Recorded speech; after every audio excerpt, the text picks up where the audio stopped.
In a world where every child's destiny is sealed on their 10th birthday, one boy stands before the goddess and sees nothing. No class, no future, no path. His parents are legends. His father, an archmaid. His mother, a sword princess. Yet their son is branded with the impossible, classless. What happens when the boy, who should have inherited greatness, is denied it? This is the story of Eiyuu, the child with no class, who chooses to fight against fate itself. It all starts on the morning Eiyuu clocks 10. As is the custom in that city, every child who reaches the age of 10 has a ceremony where they meet the goddess through the priest and receive blessings with classes. Eiyuu's father, Leon, is so excited to find out what class Eiyuu will get. So excited that he couldn't even get a blink of sleep that night. His mother, Farah, is more glad than the day she saw her revelation. Eiyuu, on the other hand, doesn't seem bothered at all. He sits and watches them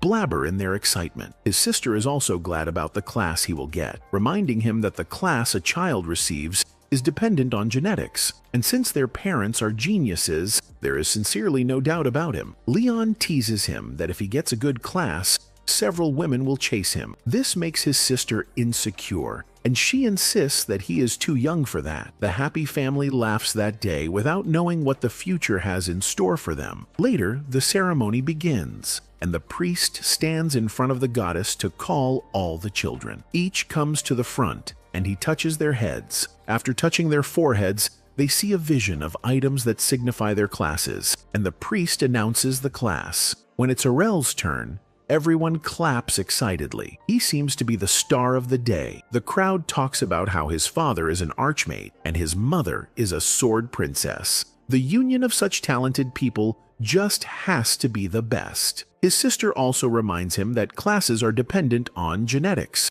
so he has no reason to be afraid. When he gets there and the priest touches his head, his vision is blank. Unlike the other kids, he can't see anything. The priest notices the same and reveals there is only one reason: he is classless. This seems impossible, but it is his reality. Growing up, he starts training, but his grip is weak. His parents watch his hopeless self, and Farah concludes that she and her husband will just have to work harder and retire late so he won't need to work. He is tired of their disappointing comments, but before he can speak, his sister walks in and reaffirms their words. However, he is calm. He sits them down and tells them he isn't disappointed. He reminds them that he has been training with his mother since he was a child, and although it was a little hard, he had gained his grip with weapons a long time ago. He recalls how Farah fought with him and threw him against trees so often that she had to scout for him with her eyes. Because his mother is a sword princess, he had it easier, although his journey would have been better if he had swordsman skills. He insists he will still work hard. In his opinion,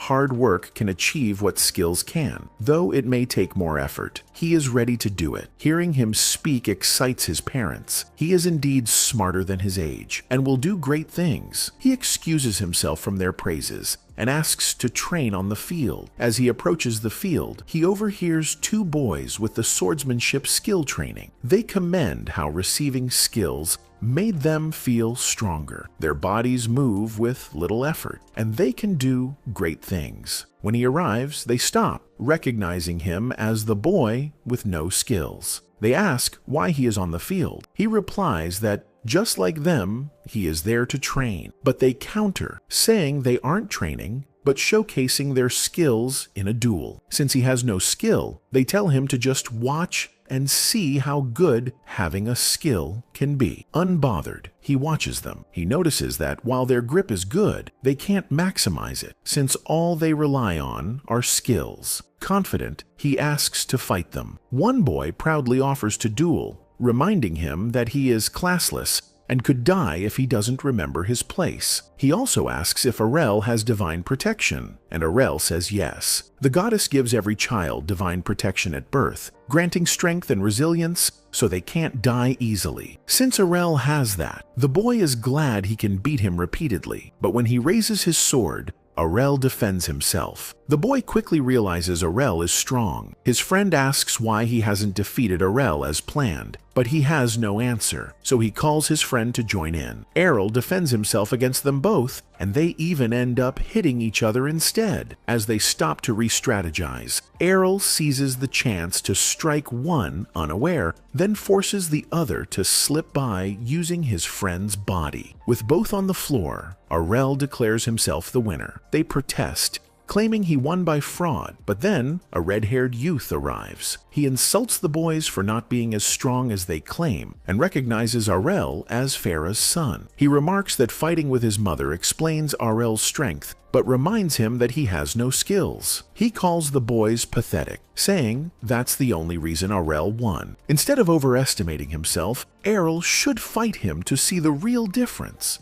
The boys recognize the red-haired youth as the son of Captain Evans, the head guard of the town. Errol also knows Captain Evans. He has seen him visit Farah several times for help in fighting monsters. While Errol admits the captain is strong, he insists the boy doesn't take after him at all. The boy feels the same about Errol and grows angry. Despite Captain Evans' great service to the kingdom and skill with the sword, Farah is still considered the best swordsman in town. This stings him deeply, as it belittles his father's efforts. Errol wonders why the boy takes his anger toward Farah out on him, but the boy continues. He explains that since gaining his skills the year before, he has trained every day without pause and is now an intermediate swordsman. If skills and strength are genetic, he will prove his family superior by defeating Errol. Errol isn't ready to lose either. He affirms his strength and prepares. When the fight starts, their strengths are evenly matched. Onlookers wonder if Errol truly has no class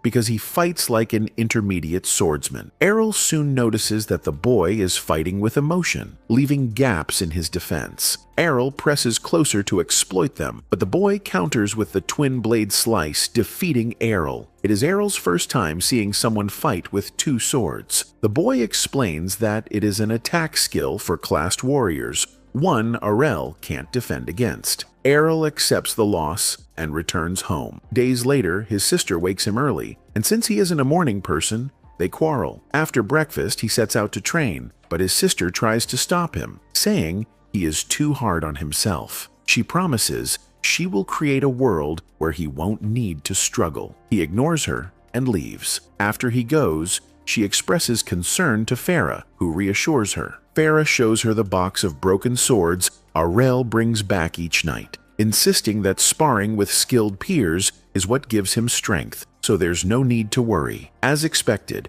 Errol is already at his sparring field. He has been taking all his losses against the red-haired boy just to learn the twin sword technique. After long practice, he finally succeeds. He predicts a goblin behind him, and when it attacks, he turns and uses the twin sword to kill it. Suddenly, he hears a much stronger monster approaching. Shocked to find such a beast so close to the town, he decides to warn the guards, but then hears a boy's voice. Someone is in danger. He sneaks closer and sees the red-haired boy. The boy also spots him. Errol realizes the boy has also been training alone against monsters, which explains the hobgoblin now fighting him. Errol wants to help but hesitates. He must be sure his skills can hold up. Choosing his moment, he strikes when the hobgoblin is about to attack and kills it with the twin sword. The boy, shocked, collapses. Errol sees his divine protection is gone and asks about his holy water, but the bottle is broken. Errol offers his own, reviving him immediately. As the boy recovers, he demands to know what skill Errol used. Errol explains he endured all his attacks just to study the twin sword technique closely, then practiced on his own. Though he struggles to believe it, the boy knows it is true. To test it, he challenges Errol again, this time out of gratitude. They duel, and Errol's twin sword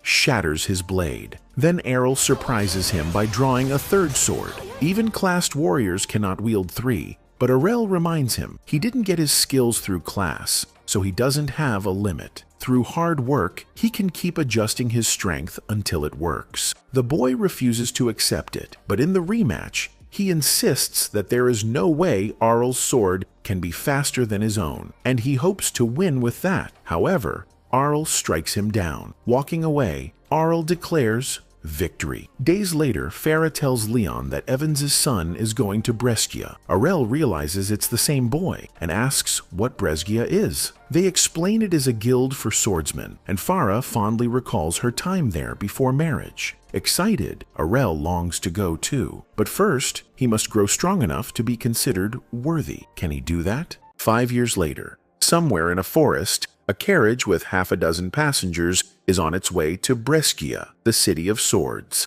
The rider informs them that once they cross the mountains ahead, they will reach Brescia, and hearing that, a lady passenger of the dual swordsman class becomes excited as it has been a dream for her to go there. The same can be said for another passenger who is a barbarian, but he doesn't want to talk with the lady because of her choice of clothes. He complains about how big her sword is, to which the lady gets offended and almost gets into a brawl with him. The carriage driver thankfully manages to calm both of them down by stroking their egos, mentioning how amazing both of them are, as they both belong to advanced classes. Since they are so good at combat, the carriage driver requests both of them to use their powers and defeat a horde of orcs approaching their way. However, neither of the cocky passengers shows any more confidence in themselves after seeing the Orc King amongst the orc army. The barbarian is the first to run away from trouble, followed by the melon lady, abandoning the rest of the weak passengers like a bunch of cowards. The carriage driver wonders what he should do now when suddenly a passenger steps out from the carriage.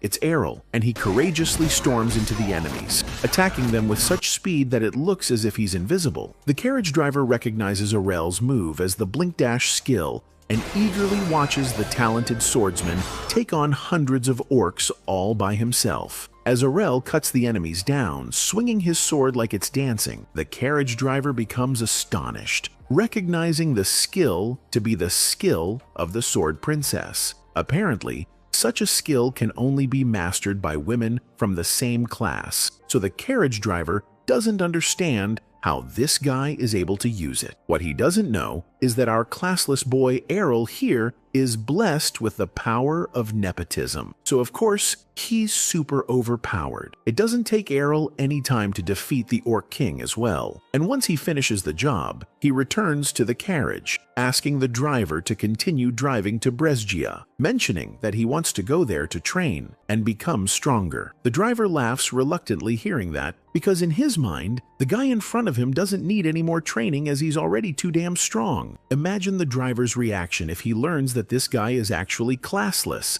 Anyway, we get to see a flashback from 5 years ago that shows exactly how Errol mastered his mom's sword dance skill. It was one of those days when he was training with his mom, Farah, watching when he, after tons of practice, was able to recreate the twin blade slice skill. His mom was unable to believe it at first, as she had already assumed that her boy was a total failure. But after facing reality, she realized how much of a terrible mother she was for giving up on her son so easily. Errol calmed her down and expressed his wish to recreate other skills as well. So he asked Farah to show him her sword princess skills too, and this is how he eventually mastered that skill in these past 5 years. Now, coming back to the present, he arrives at Brescia, the city of swords. As he walks through the city, wondering which place he should visit first, a girl suddenly sneaks behind him, but as she tries to grab him, he dodges her effortlessly without even seeing her.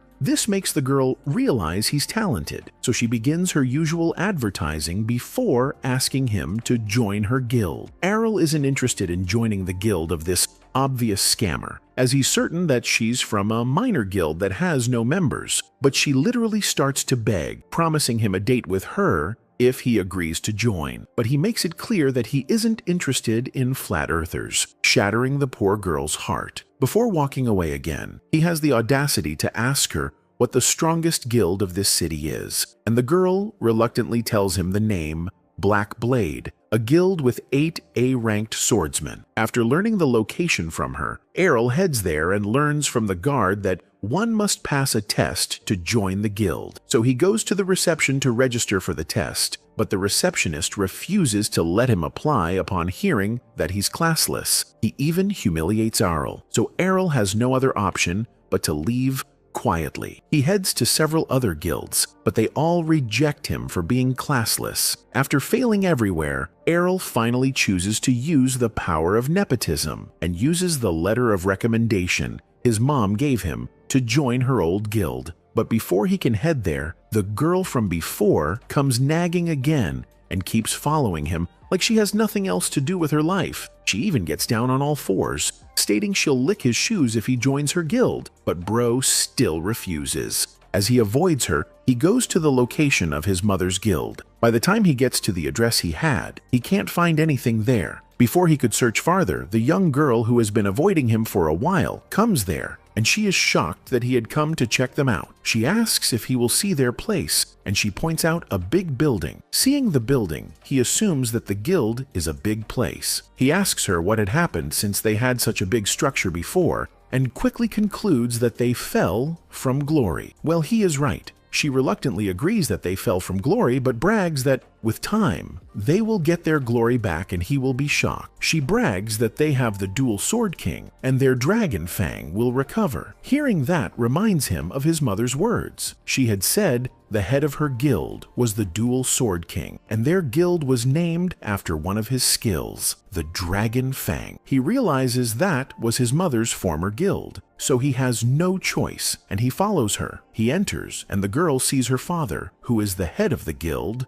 drunk. She stops him, reminding him that the doctor had asked him to stop drinking. Her father doesn't answer her. Instead, he advises Arel that he doesn't have to join them, so he should leave. He walks away, and Arel notices that he had lost one of his hands. The girl reveals that her father was the second strongest man in the city before he lost his hand and became a drunkard. She feels discouraged that with what Arel has seen, he won't want to join them, but Errol says he will join them. Well, not like he has a choice. She happily gives him the form, and he signs it. She collects it and reads through, then sees that he had no class, which she assumes is a joke. She asks him to get serious. He repeatedly tells her that he has no class and even shows his class certificate to her. She is beyond shocked. She immediately takes her sword, threatening him to renege on the contract and leave them immediately if he doesn't want to die. It is enough that their guild is dying. Getting a classless person will only make it worse. He doesn't accept, so she screams at the top of her voice.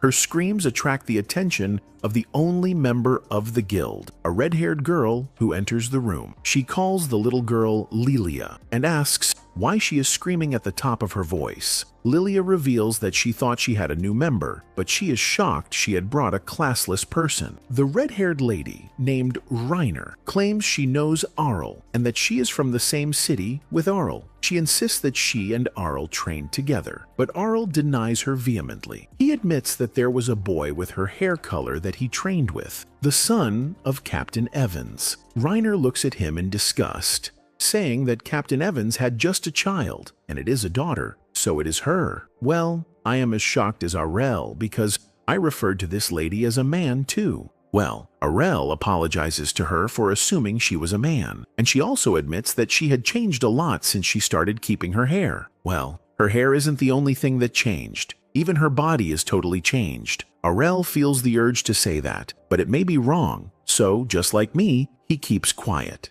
Reiner had told Lilia about the boy that she lost to before traveling, so Lilia is damn shocked to find out it is Arel. Reiner, on the other hand, is excited because she gets a chance to show Errol that she has gotten better over the past 5 years. She wonders if Errol would love to have a friendly bout with her on the field, and he accepts. When they get to the field, Errol admits their field is big. He goes down to start the fight, and Lilia wonders if Reiner really wants to fight a classless. Reiner joins Errol, and Errol moderates the fight. Reiner starts with the same twin blade again, and Errol is so familiar with it, he assumes he could cancel her blade again. But this time, her blade wins, and he gets hit. She laughs and reminds him that she had improved over the last 5 years. He could have the same skill, but he can't win her sword. The sword she is using has more weight because she now has the Power Blademan skills, which is an advanced class. He admits she had done well, but wonders why she told him her secret. She insists she wanted him to have a fair game because he can't win no matter what. Seeing that her blade is strong, if she hits him,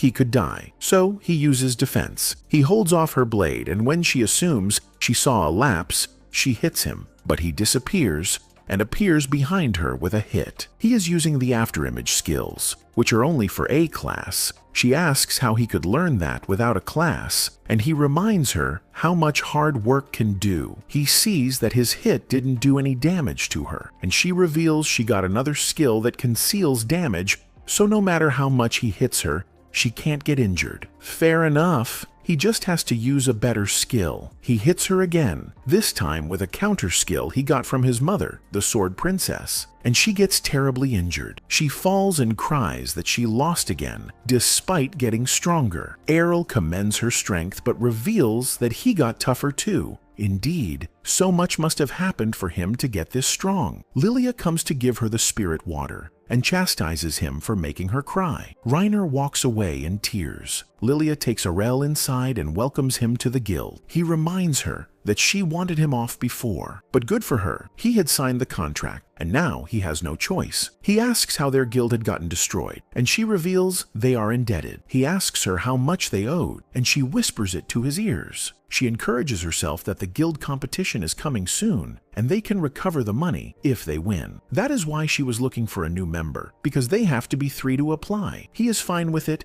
and encourages her they can do it, but he sees she feels reluctant. He interrogates her, and she reveals that every other guild has 5 members, and they need to fight against 5 members. This encourages Arel more, because it means he will get stronger. Her father looks at them from the door, and he is encouraged. Arel asks why Reiner had stayed despite their condition, and Lilia explains how Reiner was rejected when she got to the city until her father took her in. This makes Arel confirm that Reiner feels indebted to her father. Well, Reiner hasn't changed. Instead, she has grown, and Arel has grown too. I have high hopes for the guild, and fingers crossed to see the result. Arel wakes up the next morning, excited that he had a place to sleep that night. In fact, that was the same room his mother stayed in when she was an adventurer, so that alone must have made his night even better. He stands up and meets the girls. He greets Lilia, who responds happily, but when he greets Reiner, she replies grudgingly. He immediately figures she's still angry at him for defeating her the day before, but they have more pressing priorities at that moment. Lilia congratulates their team because now that they are 3, they can compete in the guild competition. She reminds him of her worry from the day before about their smaller team size and the fact that they'll be competing against teams with 5 representatives. The game is guild versus guild, meaning they'll be taking on a representative of each guild head-on. She's a little calmer because she assumes that since they're B-class swordsmen, they won't be matched against A-class fighters, giving them some leverage. Arel doesn't even know what classes of adventurers mean, so he asks Lilia what she's talking about. Although they mock his ignorance at first, they explain that there are 4 classes of adventurers, A, B, C, and D. In that town, there are about 20 A-class adventurers. Both Reiner and Lilia are B-class, and Lilia predicts that since Arel defeated Reiner, he'll also be ranked B-class. They'll fight adventurers in their class head-on, so they have a chance to win. Arel asks if she thinks the prize from the competition will be enough to pay their debts, and she's quite confident it will. She immediately leaves to check which guild they're fixed against so they can prepare adequately. While Lilia is away, Reiner also tries to leave, but Errol calls her back. He recalls that she bragged about being a power swordsman, so he asks what other skills she has. She reveals that she has the Guts skill, which increases her divine protection against harm, and Errol loves the idea of having that skill too. He asks if she could hit him with her sword, but she's concerned she might hurt him. He insists that he has to get hit several times to learn the skill, and they can use that opportunity to get friendly. She takes his friendly comment too seriously, but he quickly clarifies that he only needs the skill. She calls him an idiot. Why would he need to get hit? But she'll never understand what a classless hero goes through. She reminds him that no matter how hardworking he is, he'll never be able to outwork a skill given by the gods. So it's a waste to insist on learning it himself. Trying to prove her wrong, he heads to the training ground with her. There, he picks up her sword, but she insists he'll He'll never be able to lift it since it's 5 times heavier than a normal sword. To her shock, he lifts it easily. She's stunned because she can only use it thanks to her brute sword skill, but he wields it without one. He reminds her that he has other skills that are stronger than hers, even without the god's blessing. She admits she underestimated him and apologizes. He offers to help her train, but warns that she shouldn't expect him to go easy, and she doesn't. As they train, Lilia returns in terror. She's just found out who their first opponent is, and it's bad news. She spots her guild members on the field and rushes to them. Without checking what they're doing, she blurts out that their first opponent is the Black Blade, the current leading guild in the kingdom. They have 8 A-class swordsmen, and their leader, Georg, is as furious as a vampire. He'll surely crush them. Despite how hopeless their situation seems, she refuses to give up. That's exactly why they must win. She sees Errol injured on the ground and yells at Reiner for hurting him, despite her explanation that they were only training. After the rigorous session, Errol gets up and goes looking for food. The competition day arrives, and every contestant gathers in the open field. Spectators also come to place bets on their favorite teams. And of course, everyone bets on the Black Blade. 2 gamblers nearby joke that it's a match between the Guild of Old Glory and the Guild of New Glory, and they already know who will win. Lilia gets furious, insisting that her team will win, but Reiner pulls her back and calms her down. She reveals to her team that the odds of them winning are 20-1 because everyone believes they'll lose. Regardless, she's taken another loan using their house as collateral to bet on their victory. That way, if they win, they'll be rich, but if they lose, they're doomed. Georg shows up to mock them. He laughs at Lilia's desperate attempt to revive her dying guild and proudly reveals that he was the one who influenced the match fixing. He's sure there's no way Lilia and her classless teammates can defeat his A-class adventurers, so he's in for a good day. After he leaves, Errol looks at him silently. Then they proceed to the Colosseum for the game. They arrive on the field and check the list of participants from the Black Blade. The names terrify everyone, except Errol, who thinks they seem average. He asks Lilia if Georg isn't fighting and wonders if the guild is going easy on them. However, Reiner tells him the lineup isn't easy at all. It's suicide. 5 A-class swordsmen. Facing them is madness. Errol doesn't seem fazed. The match begins, and the announcer introduces the first player from the Black Blade, an A-class fencer named Gio. When the announcer realizes Errol is classless, she's shocked, and so is everyone else. Gio is furious to be matched with a classless opponent. He lands a precise strike and assumes Errol has fainted until he realizes he hit an afterimage. He looks around and sees multiple illusions. Errol divides himself into 3 afterimages, so Gio attacks the third, but Errol surprises him with a 4th, the real one, and defeats him, 1 down. Errol grins, excited for the next round. He can create 5 afterimages, which seems impossible, but he learned it from his mother, who mastered the technique. The next swordsman is also A-class, and Errol uses his twin blades to defeat him. By this point, the spectators no longer believe he's classless. They start wondering if it's even possible to fake one's class. Errol faces the third opponent and again uses his afterimages to confuse him. Lilia and Reiner cheer excitedly. Reiner asks if Lilia wants to fight, but Lilia declines, admitting she can't handle those A-class fighters. She'll just cheer Errol on. Together, they shout encouragement as the match continues. The 4th A-class swordsman, armed with a shield, accuses Errol of lying about his class. Errol doesn't bother to argue. He uses the skill he copied from his last opponent to disarm the shield, then uses foresight to defend himself. He learned it from his mother, who often used it to punish him during training. His opponent notices the kick Errol used and admits it looks familiar. He asks how Errol earned it, and Errol says he got it from the previous fighter, though he didn't even master it properly. He adjusts his stance, repeats the move, and lands a perfect strike. Then he takes his opponent's shield and prepares to use it. The opponent insists he won't allow Errol to use his master skill against him, but really, he has no choice. While the competition continues, Lilia complains to Reiner that she didn't know Errol was that that good. If she had known, she would have taken even more loans using her father's weapons so they could win bigger. Reiner calls her ridiculous. What will she do if they lose? But Lilia says she already has a plan for after they win. Reiner assumes she means an after party. But Lilia's real plan is to marry Errol. That way, if they lose and loan sharks come after them, she can run away with him, knowing he can always rebuild the guild. Reiner rolls her eyes and keeps watching. Arl's opponent is stunned when he sees Arl use his shield dash, move against him, and win. As Arl is declared the winner of the 4th round, silence falls. No one believes he's classless. They call him a liar and demand the organizers cancel the match. The announcer, under pressure, declares that the organizers have approved a public test of Errol's class. She asks if he agrees. He says yes. She places the envelope on the crystal ball, and it confirms that Errol is truly classless. With the truth revealed, the match continues. The 5th player is the master swordsman, Masamune. Lilia and Reiner recognize him as a swordsman from the east. They didn't know he was part of the Black Blade. They call him Georg's secret weapon. Arl sees the katana on Masamune's back and instantly senses danger. Even from a distance, he can feel the threat, so he plans to stay back. Masamune admits Arel is smart for keeping his distance. He warns that if Arel gets closer, he'll use his master skill. Arel's curiosity kicks in. He wants him to use it, so he closes in. Just as he does, Masamune strikes with the Yai sword, but to his shock, he hits an afterimage. Errol appears behind him, calm as ever, and says Masamune is fast, but he was trained by someone faster. He unleashes Tempest Thrust, the master skill of the Sword Princess, and defeats Masamune in one strike. The attack is so fast that even the spectators can't see it happen. The crowd erupts in protest. They've all lost their bets. Lilia and Reiner hug each other in joy. Errol walks over, and Lilia tries to surprise him with a hug, but he dodges and she falls. Reiner stretches her hand for a hug too, but awkwardly drops it when Errol jokes that she should remove her shield first. The team laughs in victory while Georg looks at them in rage, silently swearing revenge. Well, I really wonder what he'll do next.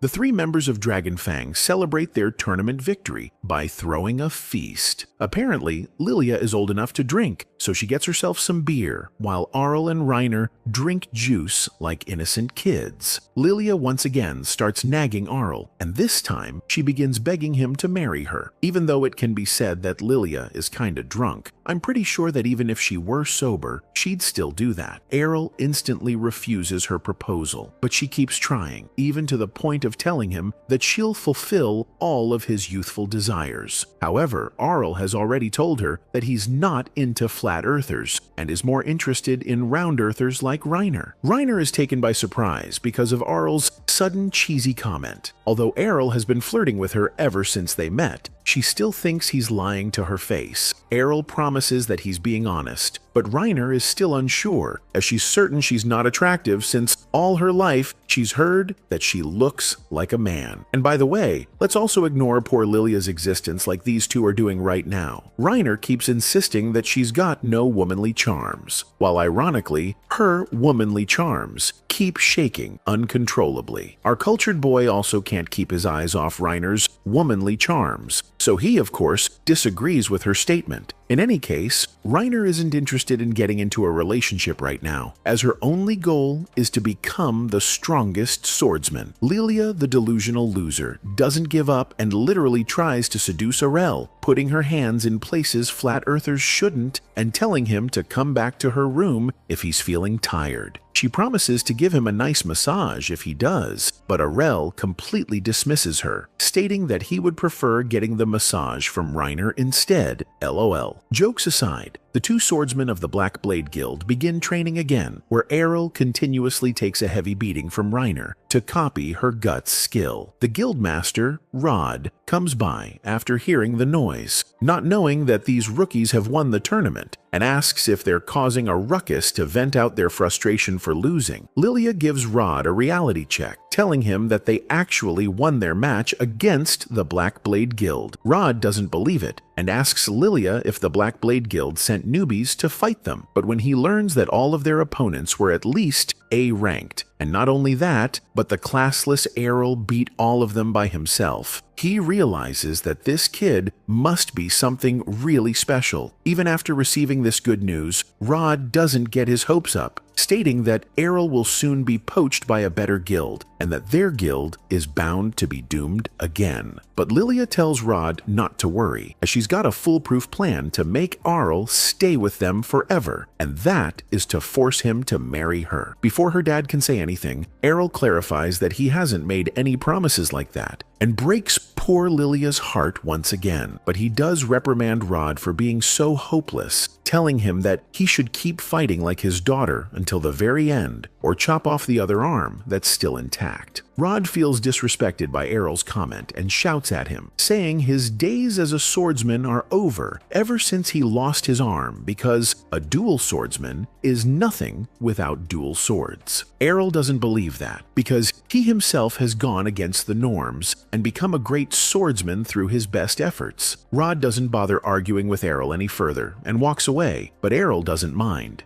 The three teenagers discuss how to get the old man back into action and help him rediscover his passion. Errol also expresses his desire to spar with Rod so he can become stronger by copying Rod's skills as well. Since they can't do that now, Lilia suggests an alternative, telling Errol to explore the dungeon underneath the city. Both Errol and Reiner agree. Reiner, especially, is interested because she needs more battle experience to prepare for the next Sword God Cup. Errol doesn't know what she's talking about, so she explains that the Sword God Cup is the biggest tournament in the City of Swords that determines who the most supreme swordsman is. Assuming that Errol would want to participate, Lilia brings him a participation form, but instead of signing it, he tears it apart, realizing that the form Lilia gave him was actually a marriage certificate. Haha, good save there, really. Anyway, Errol decides to pay Lilia back for all her shenanigans and almost chokes her to death until she apologizes. LOL. Meanwhile, somewhere else in a dark place, an evil mage working for Georg reveals that she's been spying on Errol's group and reports to Georg that they'll be heading to the city's dungeon tomorrow. Hearing this news puts a smile on Georg's face, and he wonders how to orchestrate a little accident in the dungeon that will wipe Errol off this planet. The next morning, Lilia sneaks into Errol's room wearing her nightwear, hoping that when Errol wakes up, he'll be charmed by her cute looks. She's about to give him a morning smooch, but Errol wakes up and punishes her justifiably by literally squashing her face. He then deals the finishing blow by calling her the female version of Jeffrey Epstein. He doesn't stop there, however, and literally ties her up to the bed before leaving his room so she can't disturb his peace anymore. Later, the trio heads to the entrance of the dungeon, where they learn that there are many teleportation circles leading to specific floors, making it more convenient for adventurers to fight against monsters of their preferred choice. They head inside the dungeon and first fight against living armor type monsters. Errol is able to defeat the monsters using his blink dash skill, but the only problem is that these types of monsters can regenerate infinitely. This actually makes them perfect for swordsmanship training, so Errol is glad. Errol notices that Lilia doesn't seem to participate in battles, so he asks her if she even has a class. She proudly states that she's a fencer and voluntarily offers to teach Errol all of her skills. However, Errol doesn't require her amateur skills because he already has all the skills of the advanced class of fencer, which is the Sword Princess, his mother's class. This literally makes Lilia useless, and Errol doesn't forget to say it out loud. LOL. Lilia, however, still believes she can teach Errol something more useful, and that is to have compassion. Hearing this, both Errol and Reiner stare at Lilia for a second before ignoring her useless existence completely. The two swordsmen walk forward when they suddenly hear screams for help coming from the distance. Curiosity gets them, and they go to meet the injured boy. They see him in a pool of his own blood as he screams that he was fighting in a trap and it got out of hand. His situation doesn't seem extraordinary, especially because they all know things like that happen in the dungeon. Reiner offers to take him to a safe place, but he tells them that he needs them to save his friends first. Reiner thinks about his issue, and it seems fair, so she suggests that they enter the dungeon and help his friends. However, Lilia stops them. She insists that they won't go out of their way to help him without compensation, so he should pay them. Well, it turns out she doesn't even have the compassion she wants to teach. The boy claims she is familiar, as he has seen her in some interviews. While she hopes it's the hot swordsman interview that she attended, she is disappointed to find out it is an interview about a falling guild. The boy knows she likes money, so he offers her money, and she takes it. Before they enter the dungeon, Errol informs them that something is wrong. The boy seems to be bleeding, but Lilia insists the money is real, and she is going for the money. They follow the boy to his friends. Errol figures that the boy's injuries are fake. He is bleeding. His divine protection has run out, yet he is walking well. That can't happen if he is really weak. Regardless, he concludes that whatever the boy has for them will be fun, so he follows. They get to the gate of the trap, and the boy opens it. They find an empty room with no signs of his friends except blood. To their shock, they also find a gold coin in the middle of the blood. As a selfish young lady, Lilia runs to get the coin. She activates a teleportation trap, and they realize they have been ambushed. The injured boy also gets caught in the trap, as he wasn't told that the teleportation would take everyone in the room. They arrive at a strange level in the dungeon, a level that even Reiner and Lilia haven't gotten to, which means it is lower than level 14. The room is empty, and it also has no exit, which makes them very worried. As they think of what to do, the boy cries in anger about what has happened to him, so they face him to get an explanation for what is happening. Just as Lilia tries to walk to the boy to ask him what has happened, she mistakenly kicks the coin, and it moves to the middle of the portal. As the portal opens, a shielded monster comes out. They are shocked. They have never seen something like that before, and they turn to the boy to know what is happening. The boy reveals he was only paid to take them to that part of the dungeon, where they would get teleported to the lowest part and fight the strongest monsters called the Sword Gods. Before they could understand what they were going through, the monster slashes from afar off, and it cuts a part of the boy's head and also breaks the wall. Luckily for Lilia, that Arl had bent her before that attack. The attack is severe. They haven't seen such before, but Arel has seen it before. It is the divine air slice used by the sword gods. It could slice anything from afar off. The monster uses another fast skill, and he holds Errol to the wall. Errol fights back while the others are scared. He tells them the skill is the higher level of blind dash, which is divine step, and he wanted the skill, which was why he allowed himself to get hit. He fights back and goes sword for sword with the monster. Suddenly, the monster uses a great skill, the divine presence. The presence is so powerful that people can no longer move. This takes Arel back to when he was training with his mother. After several attempts of getting hit by her with the divine presence, she tells him he has conquered a little, but after using divine presence, the next thing he has to use is the infinite break. She attacks him with it, and light shines across the sky. At that moment, he decides to use the same on the monster. He hits the monster by throwing the coin and slicing it. Then, the monster disappears. Everyone there is in awe. They ask him how he could defeat a sword god, and he reveals he was trained by a sword god. His mother is indeed a sword god who had disguised herself as a sword princess because she doesn't like attention. Reiner wishes she had never competed or fought him because there is no way she could win against someone like that. Since they have defeated the god, a portal opens, and they set to leave. Lilia asks the boy to come with them, and the boy is shocked that they pitied him enough to take him along. Later, Rod goes to the bar to drink. He thinks of Errol's words that all he needs is an arm. As he considers it, some boys talk about the trap they set for the adventurers and how they have left one of their friends to die with them. Rod hears the guild's name and figures it's his daughter. He rushes to the boys and asks them what they mean. In anger, he breaks their table and asks for an explanation. Before he fights them, Georg comes behind him happily. He claims he has come to break the bad news that his daughter and her friend met an unfortunate end in the dungeon. Rod screams. Georg was the same person who had destroyed his hand, and he doesn't understand why Georg would take his daughter too. Before he collapses with this news, Lilia and her friends come to the same bar to celebrate their latest win. She sees her father and Georg and wonders why they are there. there. Georg is shocked that they are alive and wonders how they survived that room. They admit that the fight was hard, but with Arel, they could win. Georg couldn't believe that they survived, so he walks away angrily. He goes to his room to rant, screaming that he had successfully defeated Rod by destroying his arm, and the Sword Princess has disappeared. Now that he should be the strongest man in the kingdom, he now has to compete with a classless boy. His anger invokes a sword that is imbibed with rage. The sword offers to help him. Will he take this offer? Is his hatred worth going lower for?